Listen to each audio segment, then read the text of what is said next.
ይወረሳል ቀን በጽልመት በብርድ ወራት በክረምት ዳምኖ ሲታይ በቀኑ ሰው ይቃዣል በውኑ። ነይ እንዲሞቅ አንሶላው ነይ እንዲሞቅ ትራሱ አቀዝቅዞታል ቤቴን በረዶና ንፋሱ። ነይ በክረምት ነይ በብርዱ ሰው አይችልም ሆዱ። ነይ በሐምሌ ነይ በራሴ እንዳደርግሽ የራሴ። ነይ በክረምት ነይ በብርዱ ሰው አይችልም ሆዱ። ነይ በሐምሌ ነይ በራሴ እንዳደርግሽ የራሴ ብሎ ዘፍኖ ነበር አርቲስት መስፍን በቀለ። ሰላም ጤና ይስጥልን የሳምና ቲዩብ ተከታታዮቻችን እንደምን ሰንብታችኋል? ዛሬ በሌላ አዲስ ቪዲዮ ወደ እናንተ ልንደርስ ነው።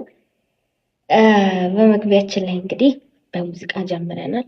እርግጠኛ ነኝ ሙዚቃውን ስትሰሙ ስለምን ላወራ እንደምችል ትገምታላችሁ ብዬ አስባለሁ። ያው እንግዲህ በሰሞኑን ቪዲዮቻችን እንዳለ ክረምት በክረምት ሆነዋል። ያውኑ ደግሞ እንግዲህ ክረምት ጋር ተያይዞ ብዙዎቻችን የምናደርጋቸው ነገሮችን የምናነሳ ነው የሚሆነው።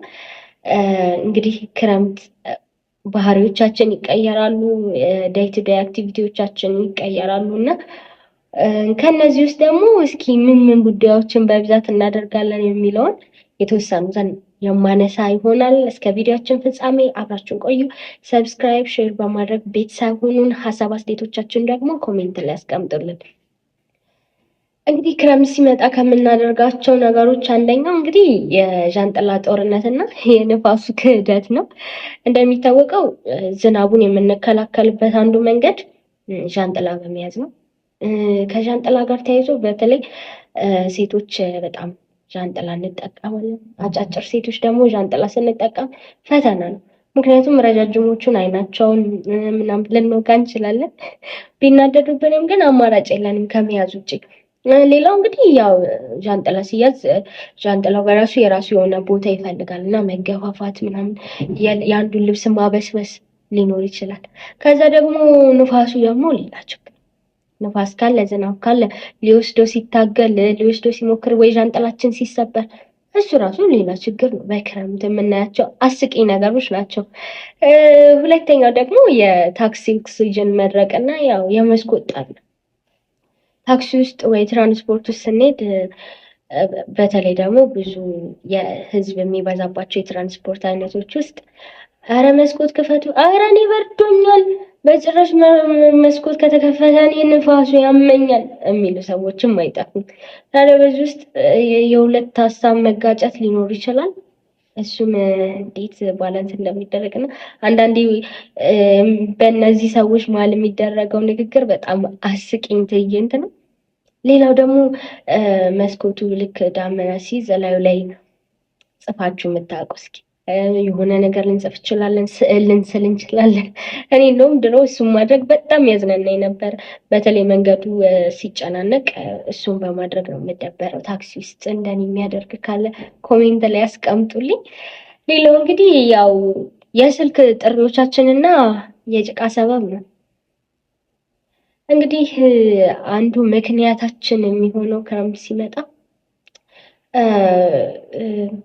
አልደረስኩም እኮ እንደው ዝናብ ይዞኝ ጭቃ ይዞኛል መንገድ ላይ እና መድረስ አልቻልኩም።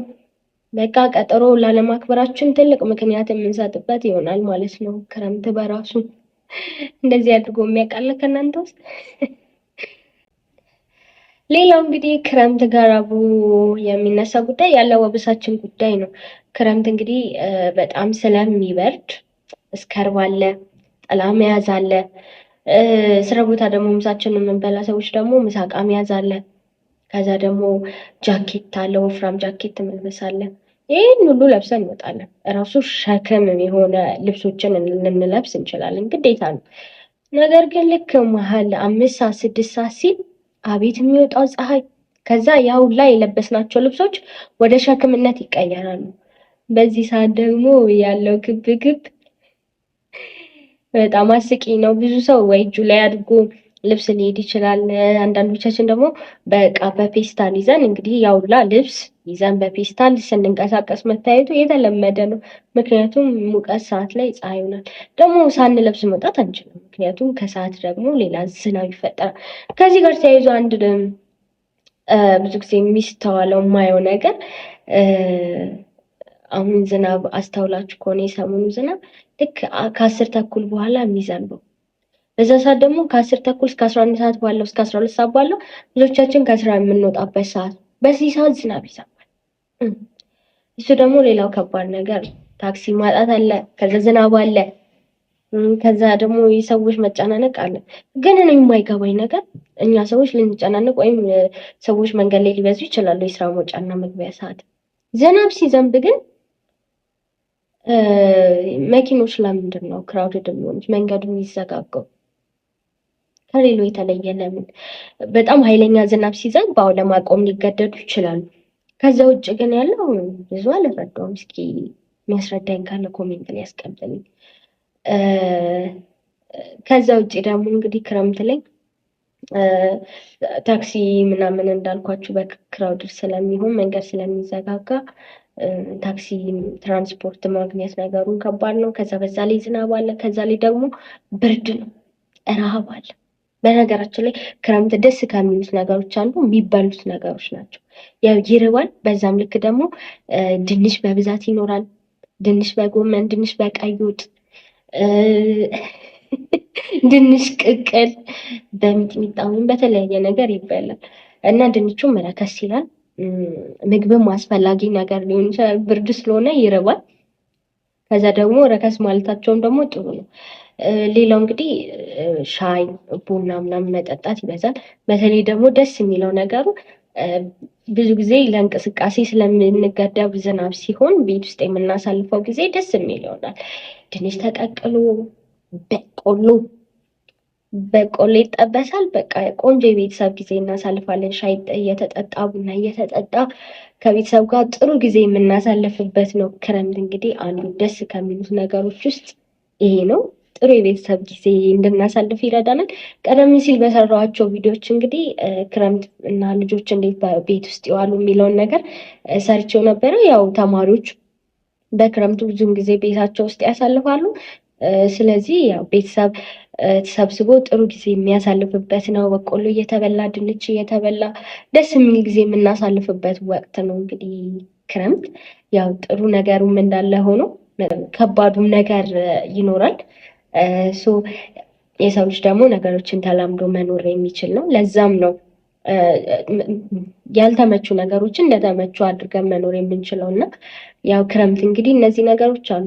ምናልባት እኔ ረሳሁት እናንተ የምታስተውሱት የክረምት የምናያቸው የምናስተውላቸው ነገሮች ወይ ገጠመኝ ካላችሁ ኮሜንት ላይ አስቀምጡልኝ።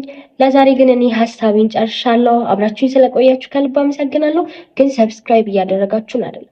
ሰብስክራይብ በማድረግ የሳምናት ቤተሰብ ይሁኑ። የተለያዩ ሳምንታዊ መረጃዎችን በቅርብ ቀን ደግሞ ወደ እናንተ የምናደርስ ነው የሚሆነው። አብራችሁኝ ስለቆያችሁ አመሰግናለሁ። ሳምራዊት ነበርኩኝ። በቀጣይ በሌላ ቪዲዮ እስከምንገናኝ ቸር እንቆይ። መልካም ሳምንት።